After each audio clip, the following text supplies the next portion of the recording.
details about tension in the Trump administration over the investigation of Russian interference in the election and over the role of FBI Director James Comey, who of course was fired by President Trump last May. First, the New York Times reports the White House was really concerned about the Russia probe. White House counsel Don McGahn called Jeff Sessions, the Attorney General, to ask him to hold the reins, not to recuse from the investigation into Russia. Sessions said he was sorry, but that Justice Ethics lawyers had decided he had to recuse, he had to step aside because he played such a big role in that campaign that we know sent President Trump into a rage, and he's been angry at Sessions ever since. Another new detail relates to Jim Comey, the former FBI director.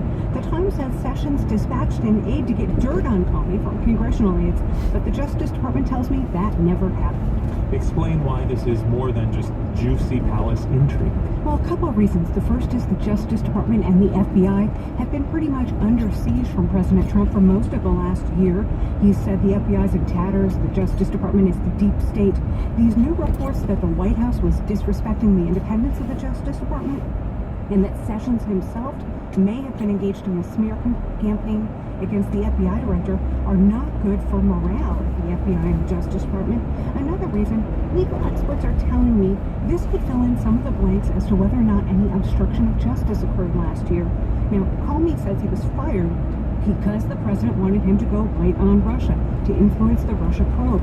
We now know the White House has more steps to try to lean on the Justice Department, and that's all of interest to the special counsel Robert Mueller. So we've talked about Mueller's investigation into possible collusion with Russia. What do we know about Mueller's interest in these possible issues of obstruction of justice? We know a few things, mostly from witnesses and other people in the case. Mueller has the memos Comey made reflecting his conversations with President Trump last year.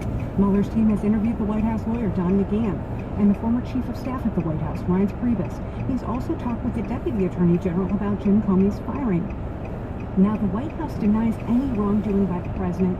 It's an open question whether any sitting president can be charged with a crime or indicted. Most people at the Justice Department don't think so. For some insight into this, I reached out to Chuck Rosenberg. Rosenberg's a former U.S. attorney, now a contributor at MSNBC. He says the disclosures here in the new book by Michael Wolff are probably not a surprise to Robert Mueller's investigators. I presume that everything in the book, all the folks that the Bob Mueller and his team, I can't imagine that he's sitting down and reading it, combing through it, and getting ideas about who to interview.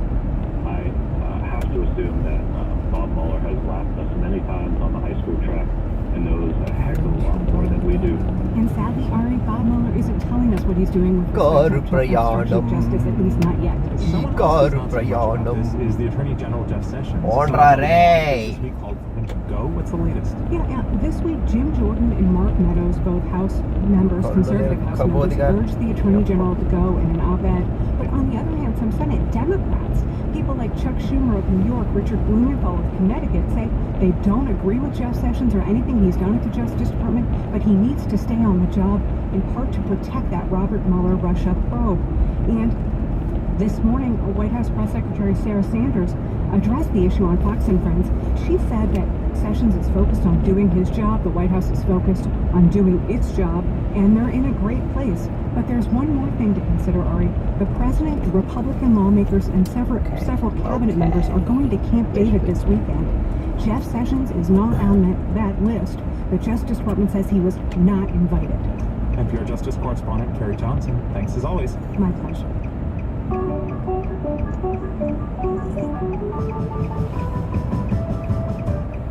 On this program yesterday, I mentioned reports that the cold temperatures in Florida this week have caused frozen iguanas to fall out of trees.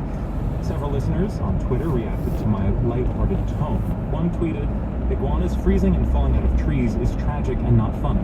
Another said, "You anthropocentric bleep."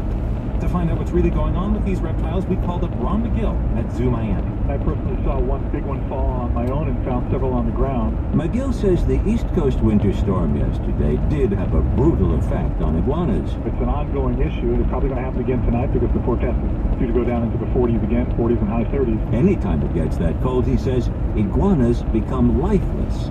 But that doesn't always prove fatal. Generally speaking, the larger the iguana, the more it survives without showing any type of lasting effects.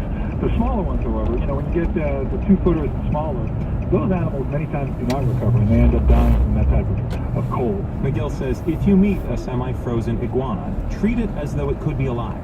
He told us this crazy story about a guy in Key Biscayne who was originally from Central America. And in Central America, iguana is a delicacy. It's something they're actually farmed for food. So this gentleman just thought, wow, I just have a bunch of protein here. He was on Key Biscayne and started picking up all these iguanas that appeared to be dead on the road, that had fallen out of trees. They turned gray and were not moving at all and very cold to the touch. And he put them into his vehicle. He was loading them up like he was stocking up for a big barbecue. When they went back into the vehicle warmed up, and those iguanas started coming back to life. And all of a sudden, they started getting up and running around in the car. It caused an accident.